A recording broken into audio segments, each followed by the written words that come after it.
રાજકોટ મહાનગરપાલિકાના કોર્પોરેટર વશરામ સાગઠિયાએ કરેલા આક્ષેપોનું મામલું રાજકોટ મહાનગરપાલિકાના સેક્રેટરી એચપી રૂપારેલિયાનું નિવેદન કોર્પોરેશને વશરામ સાગઠિયા અને કોમલ ભારાઈને કર્યા હતા ડિસ્ક્વોલિફાય શહેરી વિકાસ વિભાગે કર્યા હતા બંનેને ડિસ્ક્વોલિફાય વિભાગ લેખિતમાં જાણ કરશે તો બંને કોર્પોરેટરને જનરલ બોર્ડમાં બેસવા દેવાશે લેખિત પત્ર ન મળે ત્યાં સુધી જનરલ બોર્ડમાં નહીં બેસવા દેવાય મહત્વનું એ છે કે વશરામ સાગઠિયાએ આરોપ કર્યા હતા કે તેમને રાજકોટ મહાનગરપાલિકામાં જનરલ બોર્ડમાં ન બેસવા દેવા કારસો રચવામાં આવી રહ્યો છે જેના પર આ પ્રતિક્રિયા સામે આવી છે।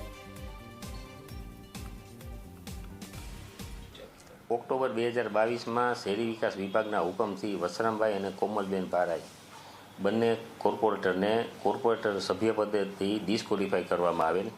જે હુકમ સામે તેઓએ હાઈકોર્ટમાં અપીલ દાખલ કરેલી। નામદાર ગુજરાત હાઈકોર્ટ તરફથી ફેબ્રુઆરી 2024 16 તારીખના રોજ જજમેન્ટ આવેલ છે કે શહેરી વિકાસ વિભાગનો હુકમ રદ કરેલ છે। હવે બંને કોર્પોરેટરશ્રીઓ વશરામભાઈ સાગઠિયા અને કોમલબેન ભારાઈ એમને કોર્પોરેશન તરફથી ડિસ્ક્વોલિફાય કરવામાં આવેલ નથી, શહેરી વિકાસ વિભાગ તરફથી ડિસ્ક્વોલિફાય કરવામાં આવેલ છે। એટલે શહેરી વિકાસ વિભાગના સક્ષમ અધિકારી તરફથી અમને લેખિતમાં જાણ કરવામાં આવે ત્યારબાદ અમે એને પરત લઈ શકીએ। નામદાર હાઈકોર્ટનો ઓર્ડર થઈ આવેલ છે એ ખરી વાત છે, પરંતુ નામદાર હાઈકોર્ટનો હુકમ વંચાણે લઈ શહેરી વિકાસ વિભાગ તરફથી અમને લેખિતમાં સૂચના આપવામાં આવે જેના અનુસંધાને અમે એમને પરત લઈ શકીએ છીએ।